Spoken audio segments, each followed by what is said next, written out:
it's Jessica from Audacity. And I am Nic Daniels. We are now posting. Hold on, let's try this again. Hey guys, I'm Jessica. And I'm Nic. And welcome to part 2 of the Audacity Annual Book Club Drunk Review. We're drinking mezcal.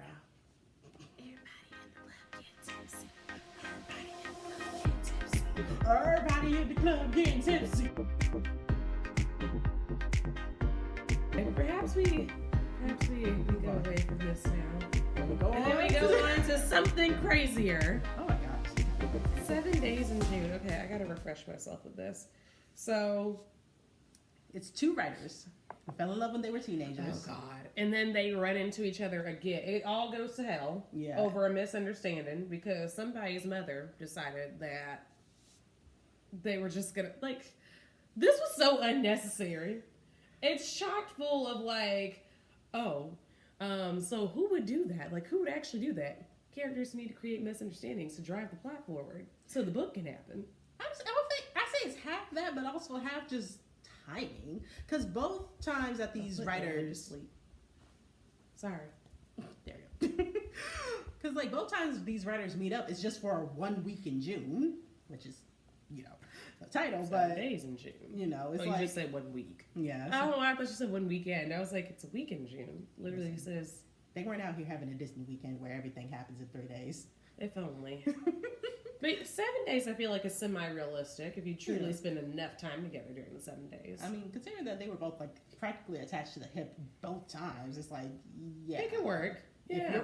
If I see you 70% out of 7 days straight, yeah, I at least know you. I at least know you. I might not like you. But I know but you. I do know you. Yeah. I do know you now. But I think it talks a lot about just growth and how even time doesn't necessarily equal growth. That's true. That's true. And time does not equal growth. That is true. Also, it's kind of sexy. Not gonna lie, it's kind of sexy. It's a fly book, y'all. Mm-hmm. If y'all ain't picked this up, I encourage you. Also, if you're a writer and you're a writer that likes romance, I encourage you. Indeed. Encourage you to open that book. Open the book, child. Read it.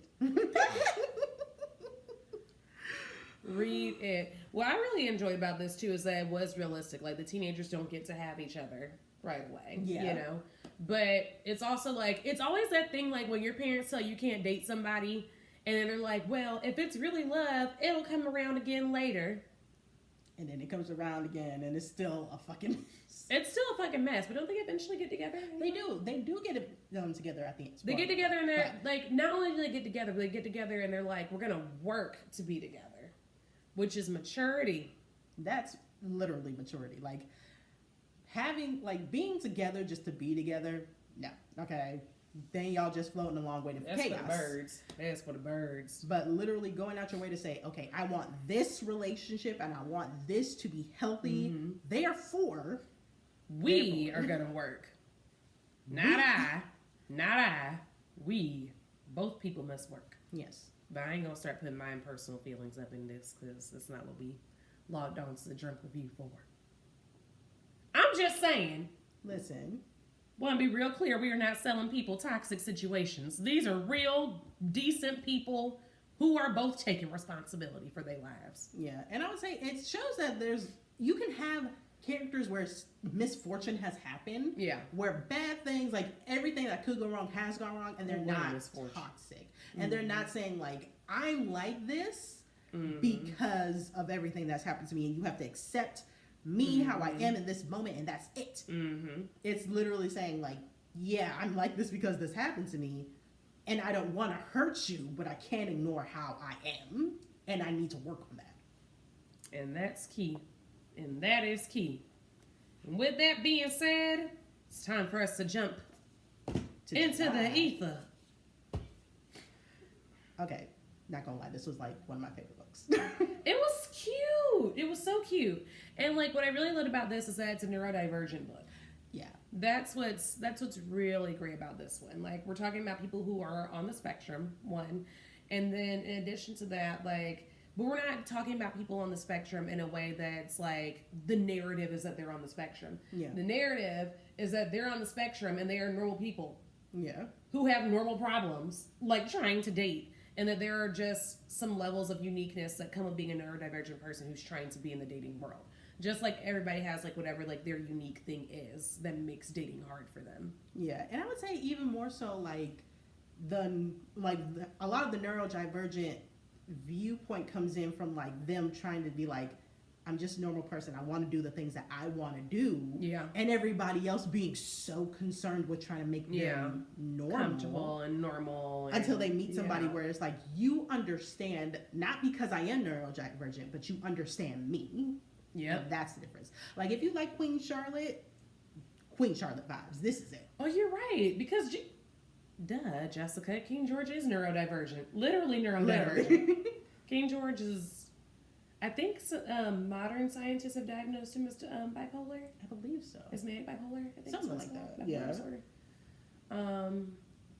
But yeah, like King George. It's like if Queen Charlotte kind of had a manic disorder. If it was both of them. Yeah. Because in this case, it's a case where both of them are neurodivergent. Yeah, which you rarely see. Yeah. Like when I really thought about it, I was like, I haven't seen a love story with a neurodivergent couple.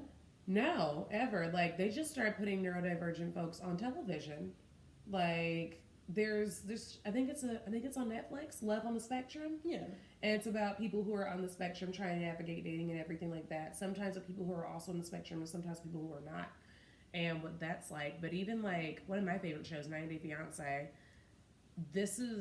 I think this past season was the first season where they had a neurodivergent individual on there. I'm like, we should have been did this, y'all. Like, we should have been had these kinds of stories. So, thank you, Olivia. Is it Olivier or Olivia? I want to say Olivia Blake. Thank you for creating things like this, and please continue to do so because not only this is not something that it's like, oh, like we want to learn about people who are different because it's not for us to consume and entertain ourselves with. But I do think because there are so many people who are neurodivergent. They need representation too, and we appreciate that you put some work like this together. Yeah. So, and I would say even more than that, I would say like it's a good reminder for people to be like, it doesn't matter what your background is, it doesn't matter like what where you come from, like anything like that. There is somebody out there that can understand you. Yes. There is somebody that can understand and love you, and it is not too much to ask for both. Mm-hmm. Well. Me in the future. It's not a high standard to ask for both. Are you neurodivergent? I'm not neurodivergent. But I was saying like someone to like love like, and I'm understand. Extremely late. Oh, love you and understand you. Okay, got it. No, girl, that is not a difficult ask. Mm-hmm. There are whole crazy people out here who end up finding somebody. Surely you can. Like, I'm just saying, there are entire psychopaths out here. Yeah. There are entire actual psychopaths out here who like. And I'm not even talking about the clinical condition of psychopathism. I'm talking about, like, no, this person is a social menace who's a lying and cheating and, I don't know, gambling or whatever. It's all kinds of crazies out here. If love after lockup exists, then surely you can find something that is not toxic and healthy. Mm-hmm. Though shout out to Love After Lockup because I actually do like that show. And some of those couples on there I do be rooting for. That'd be real love between some of them. Mike and Justine, I love Mike and Justine. They were some of my favorite couples on there. But find you love. It's out there. Find it. Don't give up. Two single girls here telling you, don't give up. It is an act of bravery, even when you are in your 30s or pushing 30, to continue to go out and make yourself open to love life.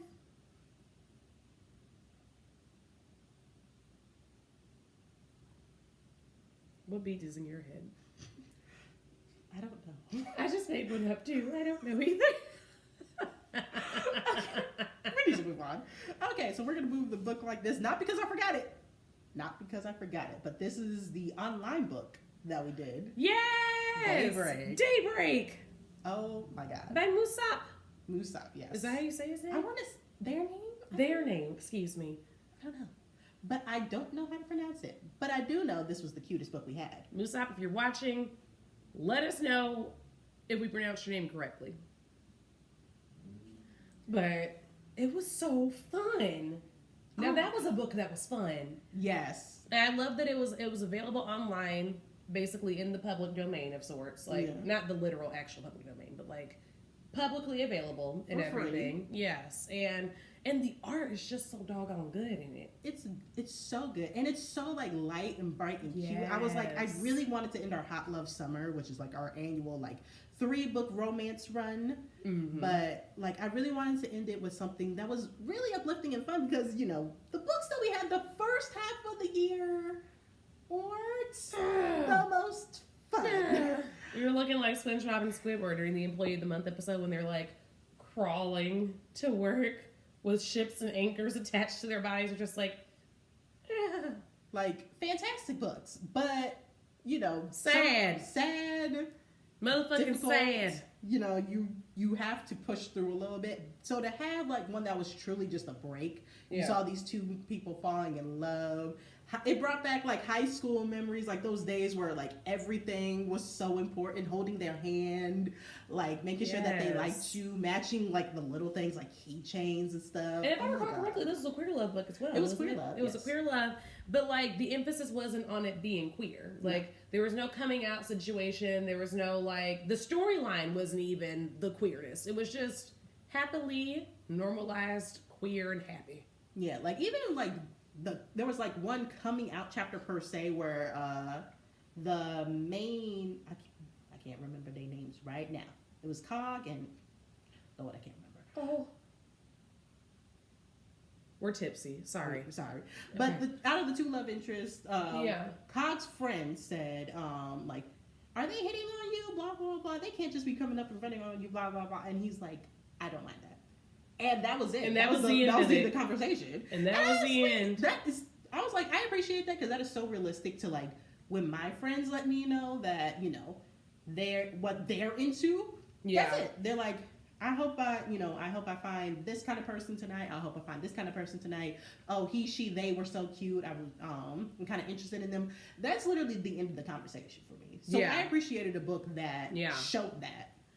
I've had friends like come out to me a little bit more like I guess formally than that before, and whenever moments like that happen, I was always, for one thing, just honored that they trusted me with that information because like for whatever reason for them it was clearly hard for them to share, and honestly it just made me feel bad that it was hard for them to share to begin with because that means that maybe I'm a safe space but somebody else close to them maybe is not for whatever reason. And so I always appreciate when there are moments and narratives where, like, there isn't any of that, like, I need to tell you something, you know?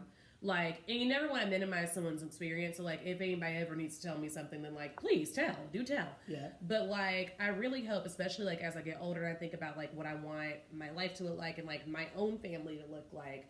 I really aspire to be the kind of parent that if my child is queer, that's not one of those, like, it's not like a speech, it's not a coming out thing. They just, like, you know, they just come home one day and they're like, oh, like, you know, my son just comes home one day and says, like, oh, I like this guy. I'll be like, okay, cool. Does he like you? Yeah. You know? Like, this world is kind of a fantasy of, like, I don't have to come out because that's not really a thing. That's not really, you know, like, I can just like who I like. And I like that, you know, we're not there yet. Yeah. But I'm hoping, like, they're, like, just having things like this where it's, you know, where it is normalized and having people that are willing to understand that it should be normalized. Right. It becomes less of a fantasy that by the time I do have kids and if they were to read something like this, they're like, oh yeah, so it's kind of like how I feel now. Yeah. It's much closer than it once was. Definitely. Much closer than it once was. And obviously, like, I mean, we say this living in Atlanta, of course. So, you know, that helps a lot. I mean, it does help that we live in Atlanta. But even in Atlanta, like, there was a time where, like, you know, when, like, some of my relatives who were gay, like, back in Gen X and everything were coming up, that, like, it still wasn't safe in Atlanta. Yeah. Like, guy got beat up with a bunch of baseball bats by some kids at school because they found out he was gay. Like, you know, it still wasn't that safe. But, you know, I think at least here in Atlanta, times have changed a whole lot. Listen. And it's way safer than it once was. And, you know, but also that being said, like, I don't plan on having children anywhere that isn't progressive and accepting because why would we subject people to our children to such things? But I really do hope that like more of the world will follow suit. Yeah, I mean, for me, it was like, of course, because both my when I was a senior, my prom king and my prom queen, they were both queer, and that like when they announced it, they actually switched crowns, and like it was like everybody was like, oh, they were transgender too? They weren't transgender. They were the queen was a lesbian, and then, the king was gay. Oh, so I see. So they switched. That's cute. Yeah. It's good times. Oh, that makes more sense. That's cute. Well, guys, that is daybreak. Oh wait, we turned it to the side. September? No. Do you remember? Yes, September. September? Do you remember? It's what? Oh shit! It's a paperback. It's a paperback. Okay, we're gonna have to hold this. Wait, but my bookmark is in here. I can't wait. It's gotta okay. Please hold. Okay, we're just gonna. Okay. I'll just. Okay. To feel the darkness, but choose the light. I was about to mix the words. Who is one of our subscribers? Hi! Yay! But guys, we had so much fun with this book. First of all, so this book, it's made up of both poetry and, well, not really prose. It's all poetry. Yeah. But like, it's more of like, some of it is like in verse and some of it is free verse, which is super, super fun. So what I really love about this is that it goes in the phases of darkness to light. So you start off with dimming. In other words, like, you got to go through the darkness first. The only way out is what? Way through? Through. Shout so, out Dante Basco. Sorry, my mama. The only way blood is what? She'll be like, it's what? And then she gonna answer her own question. That's what my mom does. The only way out is what? Through. Sorry, mommy. But yeah, it takes you through all the phases, like dimming, flickering, shimmering, beaming. So finally you are beaming. And I mean, the main thing that you get from this is like, there are moments in here where it basically walks you through all the phases of both, the phases and the roller coasters of both love and heartbreak, be it romantic, be it platonic, be it familial, be it of self. It walks you through really all those phases and how it reminds you that really the path to love and light is never linear. And at the end of the day, we all still have a choice. Yeah. Like, none of us are full victims to our circumstances. Like, we still have a choice to choose if we want to be love and light. Yeah, and I appreciate that it wasn't always just like all the sections were like, these are all the sad poems, these are all the like kind of in between poems, these are all the happy poems. It was like everything was mixed in every chapter. Like, there was a little bit of light even at the beginning. Yeah. And there was a little bit of darkness even at the end. And I loved her references to like different like shows and movies and songs. I really, really like that. And it took you through so many eras and everything too. Yeah. Like, I think Audrey Hepburn gets mentioned in here, Lou Rawls gets mentioned in here. Like, it's really an incredible read. She worked so hard on this too. And guys, I'm telling you, check it out. Check it out. Check it out. I cannot tell you any other way. Like, if we say too much about it, we would spoil it. But, and we do spoil a lot of these books for you guys. This is one book I don't want to spoil, though, because it's that good. Honestly, even if you talk about it, I really don't think, unless you like went into the specific poems, I don't think you can really spoil it. But yeah, I would say like a lot of people will probably categorize this as like note app poetry, but I would say it goes a little deeper than most poetry of that. I agree. Subgenre. Like, for those who don't know, note app poetry is basically where, you know, like people will like write down a poem and kind of put it away on their phone, and it's really short, very to the point. May have like very familiar, you know, what are those things called? Like symbolism to like waves and veins and, you know, forest or something like that. But I would say like a lot, since that is all like super short and it's very accessible. And there is some of that in here, but there's also like longer. Yeah, a lot of it. Yeah, some of them are a little bit lengthy, but a lot of these are very like digestible. Like, almost like, it's almost like you're hearing her like internal dialogue. It does feel like that.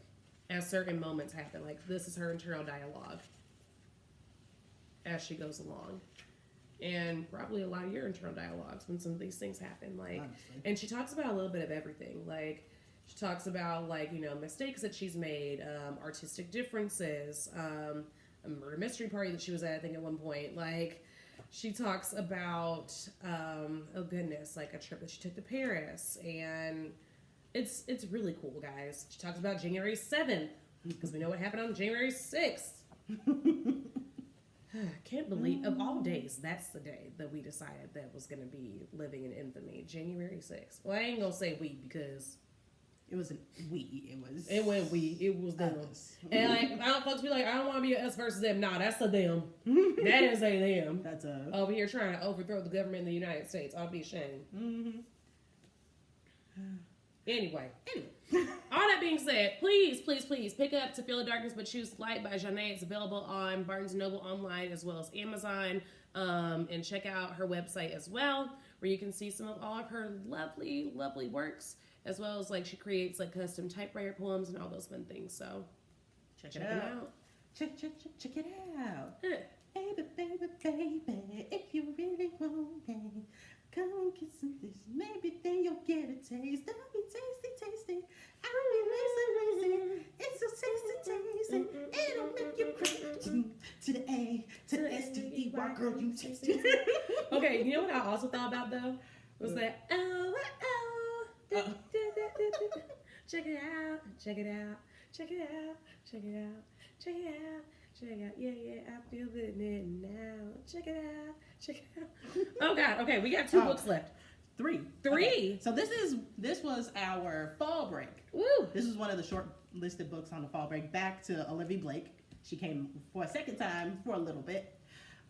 This was, I was swamped in master's work. Oh, this was a short list. I was like, I don't remember reading this. Yeah, this was October when I was like, I definitely need the time because I definitely have way too many assignments. Oh, yes. But yes, 2, yes, fall break. There were so many good horror books out this year that we had a hard time choosing to read anyway because it was all like really good stuff. Because I remember suggesting one to you where I was like, you're not supposed to die tonight or something like that, I believe was the title.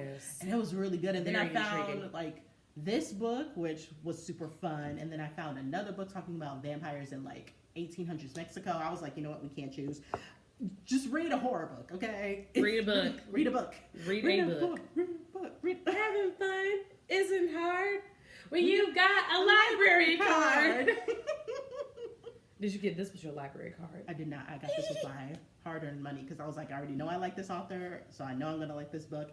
And there were illustrations. She committed to this shit. Listen, there were. Oh my God! Inside the book. Oh my God! Oh, I gotta get this book. Like, oh my God! Look at this. Okay, I was like, okay, I gotta get this. Clearly, I didn't read this book, but oh my God, like, gorgeous. Well, now I want to read it. Okay, you can borrow it. What's this one about? Okay, so this is, I would say, like, it's a vampire, an angel, a demon, and other things walk into a bar. It's very like urban fantasy. Can you play a game situation where everybody has a stake in something? Oh God! So it's a murder mystery too. It's like actually is part murder mystery. It's part clue. Part just like what the fuck is going on, and part like you know how those like older like teeny bopper Halloween movies where they're just like these are supernatural creatures world and you're living in it. It feels a lot like that. Like it's a good callback to that. Mm-hmm. Not as campy, but it's kind of like a callback to that. We love camp though. Mm-hmm. Okay, all right. But yeah, so I would suggest it. As Good. She said a demon walked up in there though, Chad. I don't know. I gotta sage this before I read it. It's not like a demon. Oh, not like an actual demon. Not like, ooh, I'm coming to take your soul. It's more like, you gotta get put to work. Oh, child. But no, I would suggest it. With the help of an unruly poltergeist, a demonic spirit personal trainer. Oh my God. A sharp-voiced angel and a lust-stricken reaper. And a few mindfulness practicing creatures. Reaper, not a demon, a reaper. It says a reaper, honey. They said the Brothers Grimm is up in here. Okay. Wait, that's not even the same. I'm thinking about the Grim Reaper, not the Brothers Grimm. Okay, we're getting to like the last book. Okay. We're almost there. All right. Okay, this one. Woo! Hands down, best fantasy I've read in a while. Now this one, they went hard on this. Oh my God. They went hard. Come on, Rebecca Rowan Horse. Okay, yeah. So this one we literally just finished in November, but it's from Rebecca Rowan Horse. Mm-hmm. Rowan Horse, I want to say. I just said that's her name. Okay. Yeah. I gotta double check. Look. Well, it's backwards on the screen. Okay, why you pointing? Because I'm like, well, you can see it here, or you can see it there. Anyway, so with your eyeballs. Let me look. So you know how most fantasies they're taken from like a very white European lens. Yep. We've just gotten into like West African fantasy lenses, so thank God for that. We're now in a pre-Columbian indigenous lens with this one. We got crow gods, we got golden eagle gods, yes. We got sun, moon, we got mermaids, funny enough. They're called sirens, but mermaids, funny enough. I love that. Yeah. So it's funny how like certain creatures kind of like transcend cultures. Well, I was about to say there are mermaids that show up, or sirens, I guess in this case, that show up in every ethnicity's lore. Actually. Yeah. Like there's what they call the mermaid of the Black Conch, I think was her name. Something like that. Yeah, I've heard. Yeah, there was a Haitian mermaid. Yeah. At one point, that I believe like she would catch the people who like have been like dumped into that she would catch the enslaved people who have been like thrown into the ocean or who like jumped overboard, and she would take them home. Yeah, I heard about that. Mm-hmm. So yeah, got mermaids in here, like which again I find hilarious just because I'm like it's so weird how certain things do transcend no matter what. So takes place. We follow 3 people. We got. Hold on, let me double check the names because I do not want to get these names wrong. No, we want to get this correct. Okay, we got Xiala. I want to say it's her name. It's Xiala. Yeah. Xiala. And Serapio. And then there is one more. Okay, where's the other lady's name? I know it's in here. Narapa. What's her name? Narapa? I'm gonna go with that. Narapa. Yep. Narampa, baby. Narampa was not dead, but what is it? I don't know why I started reading the book. Even though the witch Zatala thought her so. Oh, Lord. Okay. But yeah, so this one I would say if you like Star Wars, Clone Wars, the animated series, you would like this book. That's a good analogy. Like, it has so much, like, political discussion, cultural discussion. Like, Serapio, he represents a people that he's not technically of. So, which I think would be kind of common in, like, an African diaspora situation. Like, imagine, like, us having to represent a West African country, whether it was, like, Nigeria or Ghana or something like that, and we're kind of familiar with the culture, but not in a ingrained sense. I am not. Like you're aware of imagine you were aware of the culture, like maybe your mom or your grandmother or your dad like taught you a lot about the culture, but you're technically not part of it because you've never been there, you've never like had like an authentic experience from there. Like your parents did as much as they could, but they couldn't like bring you to that culture as much as they as being there. Got it. So there's that. There's Yala, where she ran from home because of an incident that happened, and she's walking along as an outcast. Like, imagine being, it's like she's a black. Honestly, I relate a lot to her experience as a black woman, where it's like people see her as a prize, people see her as competent until she wants too much power, and then all of a sudden she's not competent. She's not worth the money. She's not worth all these things, even though she's been a sea captain for years and years and years and years and years. It doesn't matter. She's useful until she's not useful, is what I get a lot from her. Or until she makes a mistake. Yeah. Can't make a mistake. She's too dangerous when she does make a mistake. So, very relatable on that end. And then Narampa, I would say, is kind of similar, except like for her, it's a lot more of a classism issue. Like she came from the bottom of the bottom of the bottom and made her way all the way to the top. It's like going from like probably one of the poorest neighborhoods in the U.S. to becoming the president, and people are still like, you're not worth being a president because look at your background. Your family's poor. Your brothers are criminals. You're this, you're that. you stink of the worst part of our country. It's kind of like that. Damn, India. Nick, child, just sorry, I'm telling people your government name. My bad, Nick. Just like dragging. It is like it does feel like that. Like even though she's grown up in the system because she's seen the worst parts of it and has family experience the worst parts of it, she's the problem versus the system being the problem. Well, but all that being said, y'all, it's a great book. It is a great book. It is full of fantastical adventure. And in addition to that, it layers in all those things that Nick is talking about here. But you're also going to go on an adventure because is it a fantasy book? It is an adventure? It is a fantasy book. You got mermaids, you got crow gods, you got magic. Yeah. You got so much magic. There's something they have to go and get or find or defeat or And also there's like a storyline of a specific clan wanting to reclaim their power after having it lost and ravaged by another, which kind of reminds me of, a specific international incident where people are getting ran over and unreasonably targeted. Were they over here bombing the hospitals after and they told them, evacuate over to them hospitals. And anybody who looked like them here in America is also getting jumped on. Yeah. Like a man, his newborn child, getting hot coffee thrown on him. Yeah. At random in the neighborhood. Or a young lady who was being followed as she was trying to just simply walk home from campus is being called a terrorist. Yeah. Or perhaps that student who got ran over. And, of course, school didn't report it. Don't that sound familiar to you? It sounded a little familiar. Like familiar. 2001 to 2006, 7, 8, 9, 10. Yeah. From the river to the sea. Anyway. Yeah, so I feel like you can see a lot of parallels between, like, American politics, international politics in this. But it's still fun. It's still a cool read. It's the first book of a series. So if you're like, I don't know if I really want to jump into a series, I would strongly suggest Just start. Just start. Just start it. You might like it. You might like it. You might like it. You might like it. Shall we take it home? We shall take it home. We're in December. We are in December with 30 Things I Love About Myself by Radhika Shangani? Sangani.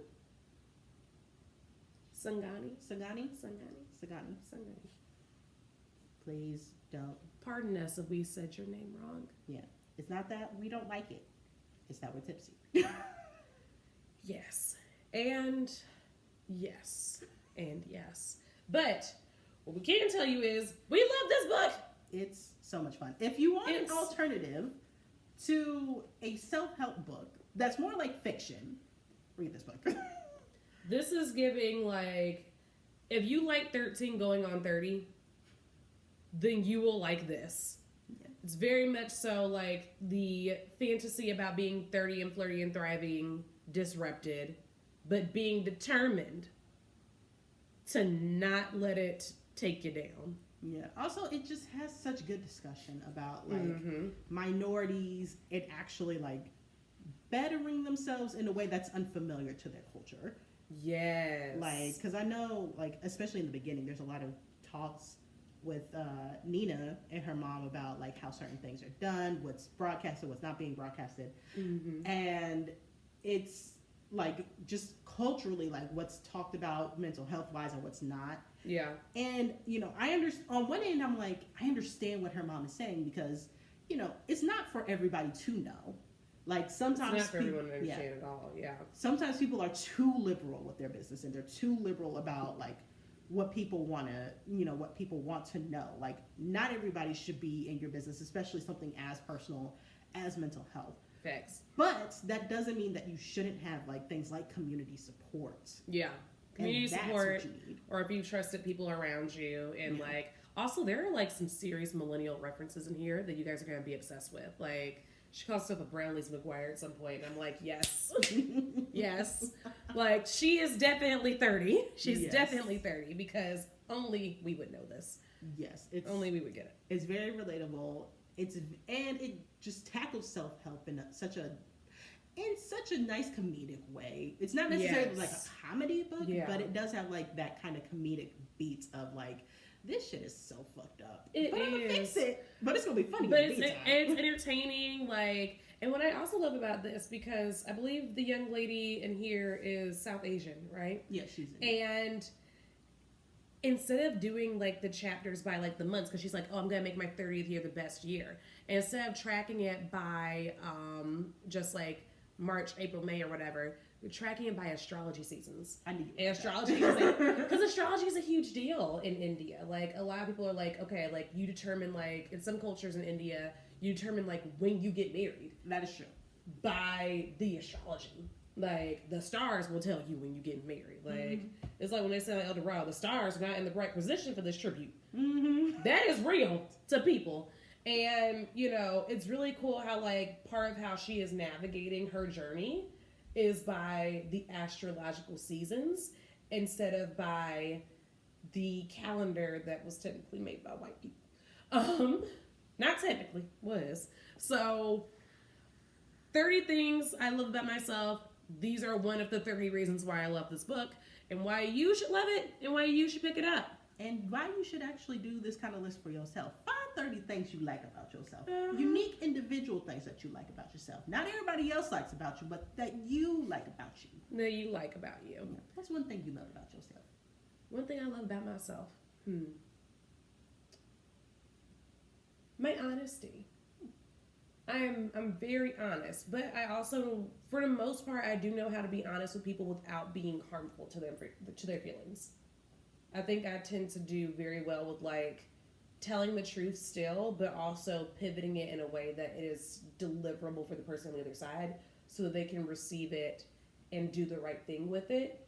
Because if you just hurt somebody's feelings, then like it's not helpful to them.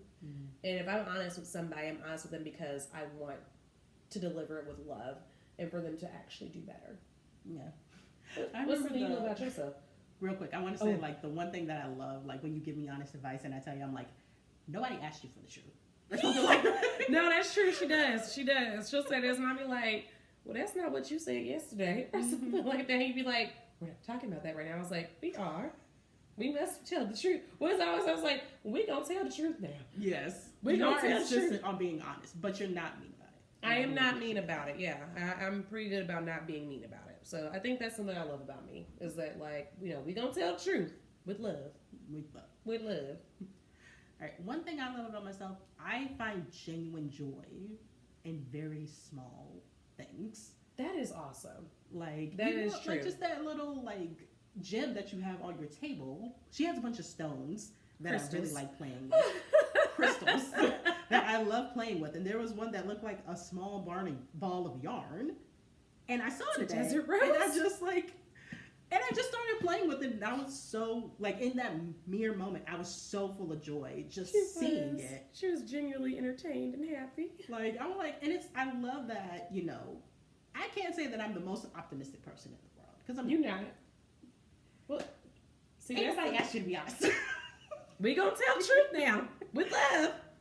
Listen, she knows. I'm not the most optimistic person in the world. That's true. But to say that I can genuinely find real happiness in things that aren't always like super big, super grand, super focused on success, that it could just be like, I like seeing Christmas lights. I like seeing, you know, having a good pizza. I like watching a show with my friends. Like, just having small things like that truly make me happy. Kind of want to order a pizza now. We can't order a pizza. But we're not ordering pizza. No, we're not ordering pizza. Plus, they charge way too much for pizzas right now. They do. It's cheese and bread. It's cheese and bread. It's cheese, bread, and sauce, okay? It should not be $24, $25, $30. It's cheese, bread, and sauce. Yeah. Humble yourself, pizza places. But not you, Fellinis. Please continue in your massive crusade to feed us. It's cheese, bread, and sauce. It is, but it's so good. It is good. Especially the white bread, the white pizza. Listen, pizza is delicious. Pizza's so good. I'm never going to be against pizza. No, we can't be anti-pizza. But it's sometimes a little too expensive. Y'all know that. Can't be foodist. I can't be foodist, but it's a little too expensive. I'm just saying. That is true. That is very true. But yes. Well, guys, that concludes the Very Drunk, Very Tipsy book review. If you guys like this content, let us know in the comments below. And more than anything, you guys are our best friend in marketing. So make sure you share this with your friends, your friends' friends, your aunties, your parents, your siblings, your dog. Yes, and please tell us what books you would like to see next year, whether it's a genre or a specific title. We would love to hear. And that's all I got. So until next time, don't forget to read audaciously. Salud. Salud.